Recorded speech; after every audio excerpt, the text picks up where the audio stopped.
अस्सलाम वालेकुम। Fifth class बेटे, हम मिसाके मदीना पढ़ रहे थे। पेज नंबर 56 पे इसके 4 शॉर्ट क्वेश्चन थे और 2 लॉन्ग क्वेश्चन थे। हमने 4 शॉर्ट क्वेश्चन कर लिए थे। आज हमने इसके 2 लॉन्ग क्वेश्चन करने हैं, तफसीली सवाल जिसे कहते हैं। तो आइए हम इसके दोनों लॉन्ग क्वेश्चन आज करते हैं।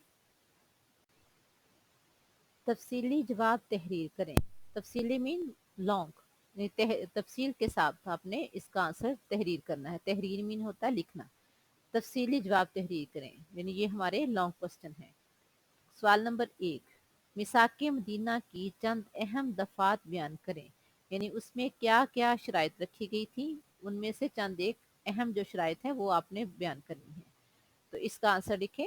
जवाब इसका है, मिसाके मदीना की चंद अहम दफात मदरजा झैल हैं। नंबर 1, मदीना मुनव्वरा के तमाम कबाइल अमन ईमान से रहेंगे और अमन के क्याम के लिए एक दूसरे का साथ देंगे।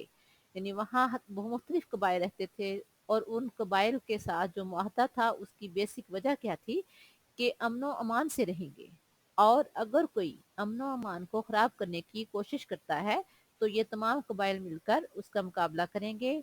मकसद ये है कि मदीना मुनव्वरा में अमन के साथ रहें, ना किसी को नुकसान पहुंचाएं और ना खुद नुकसान उठाएं। नंबर 2 है, मदीना मुनव्वरा में आबाद मुसलमान और यहूदी अपने अपने मजहब पर अमल पैरा होंगे। जिस तरह मक्का में मुसलमानों को मजहबी आज़ादी हासिल नहीं थी, तो यहाँ इस मुआहदे के थ्रू कम अज़ कम मुसलमानों को सुकून हुआ, आबादात करने की उनको आज़ादी मिल गई। इसी तरह यहूदी भी अपने मजहब के मुताबिक इबादत करेंगे और मुसलमान अपने मजहब के मुताबिक इबादत करेंगे। मजलूम की मदद की जाए और जालिम की हमायत किसी भी सूरत में नहीं की जाएगी। यानी जो मजलूम है, जिसके साथ जुल्म हो रहा है, तो बाकी तमाम कबाइल मिलकर उसका साथ देंगे। जालिम की हमायत नहीं करनी, चाहे वो अपना ही कबीला क्यों ना हो। नंबर 4, मदीना मुनव्वरा पर हमला करने वालों का मुकाबला मुसलमान और यहूदी मिलकर करेंगे। यानी अगर कोई यहूदियों पर हमला करता है तो मुसलमान यहूदियों का साथ देंगे, अगर कोई मुसलमानों पर हमला करता है तो यहूदी मुसलमानों का साथ देंगे। यानी दोनों यहूदी और मुसलमान मिलकर मदीना मुनव्वरा पर हमला करने वाले का मुकाबला करेंगे। नंबर 5, जंग की सूरत में दोनों फरीक मिलकर अखराजात बर्दाश्त करेंगे। यानी अगर जंग हो रही है तो दोनों फरीक में मुसलमान और यहूदी जंग के जितने भी अखराजात होंगे दोनों मिलकर उनको बर्दाश्त करेंगे, मिलकर उनको आपस में तकसीम करके इस मसले को हल करेंगे। नंबर 6, किसी भी इख्तलाफ या झगड़े का हतमी फैसला सिर्फ नबी अकरम सल्लल्लाहु अलैहि वसल्लम करेंगे और फरीकैन इस फैसले को तस्लीम करेंगे। हतमी होता है आखिरी।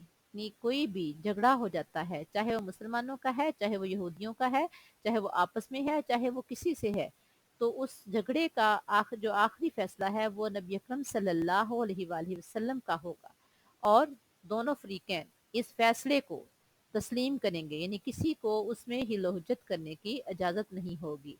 और हमारे प्यारे पैगम्बर सल्लल्लाहु अलैहि वसल्लम जिस तरह से इंसाफ करते थे, यहूद वैसे भी अपने फैसले आप सल्लल्लाहु अलैहि वसल्लम के पास लेकर आते थे, लेकिन इस मुआहदे में हमारे प्यारे पैगम्बर सल्लल्लाहु अलैहि वसल्लम को हतमी सालिस मुकर्रर किया गया था कि हर फैसला जो है हमारे प्यारे पैगम्बर सल्लल्लाहु अलैहि वसल्लम करेंगे।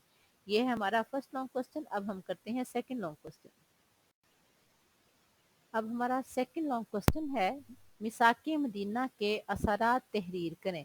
यानी जो मिसाके मदीना हुआ था उसके क्या असरात हुए, क्या उसका असर पड़ा माशरे पर। उसका आंसर देखें। मिसाके मदीना के असरात मदरजा झैल हैं।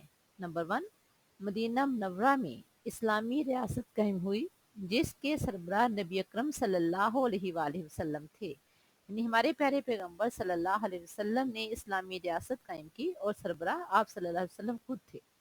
नंबर 2, मदीना मुनव्वरा और उसके इर्द गिर्द के इलाकों पर एक हुकूमत कायम हो गई। यानी मदीना मुनव्वरा और उसके आस पास के इलाकों ने हजूर सल्लल्लाहु अलैहि वसल्लम को अपना हाकिम माना और आप सल्लल्लाहु अलैहि वसल्लम के अंडर वो काम करने में फख्र महसूस कर रहे थे। नंबर 3, मदीना मुनव्वरा के तमाम ग्रोहों के दरमियान रवादारी की फ़ज़ा कायम हो गई। یعنی آپ صلی اللہ علیہ وسلم کی سربراہی میں اتنا امن و سکون تھا کہ تمام گروہ آپس میں رواداری سے رہنے لگے۔ نمبر 4، مسلمانوں نے مدینہ منورہ کے یہود کی حمایت حاصل کر لی اور مدینہ منورہ کا دفاع مضبوط ہو گیا۔ یعنی اس معاہدے کے تحت مسلمانوں کو یہود کی حمایت حاصل ہو گئی۔ یہود چونکہ پہلے وہاں سے رہ رہے تھے، اس لیے ان کے پاس ہر چیز کی فراوانی تھی، ہر راستے کا پتہ تھا، کہاں سے اپنا ڈیفینڈ کرنا ہے، کہاں سے جانا ہے، کہاں سے گزرنا ہے۔ مسلمانوں کے ساتھ معاہدہ ہونے کی وجہ سے مسلمانوں کو جب ان کی سپورٹ ہوئی ہے تو مدینہ منورہ کا دفاع مضبوط ہو گیا۔ نمبر 5، میثاق مدینہ کے بعد اسلام کی اشاعت و تبلیغ کے لیے نئے راستے کھل گئے۔ جب ہر ایک کو مذہبی آزادی دے دی گئی تو لہٰذا کوئی دوسرے کی عبادات میں دخل اندازی نہیں کرتا تھا، جس کی وجہ سے اسلام کی اشاعت میں مسلمانوں کو بہت زیادہ مدد ملی اور مسلمانوں نے اسلام کی اشاعت کھل کر دی۔ نمبر 6، مسلمان امت واحد اور ایک مضبوط طاقت بن گئے۔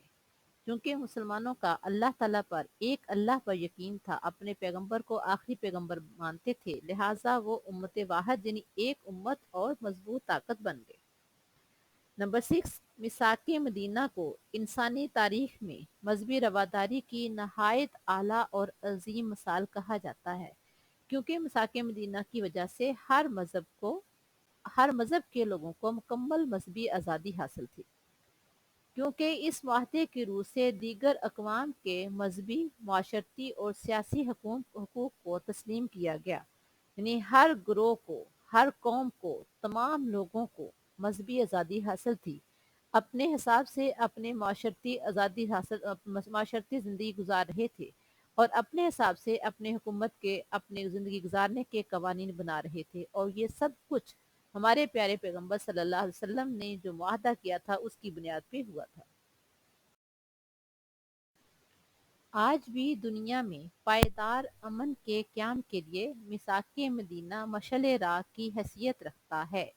یعنی ہمارے پیارے پیغمبر صلی اللہ علیہ وسلم نے میثاق مدینہ میں جو پوائنٹ لکھے تھے وہ اس قدر مضبوط تھے، اس قدر پائیدار تھے کہ امن کے قیام کے لیے وہ آج تک مشعل راہ ہیں، یعنی راستے کی ایک روشنی ہے۔ کسی بھی مسلم یا غیر مسلم قوم نے اپنے ملک کے قوانین بنانے ہوں تو وہ ان قوانین سے لازمی رہنمائی حاصل کرتے ہیں، اور یہ تا ابد اسی طرح سے اس سے رہنمائی حاصل کرتے رہیں گے۔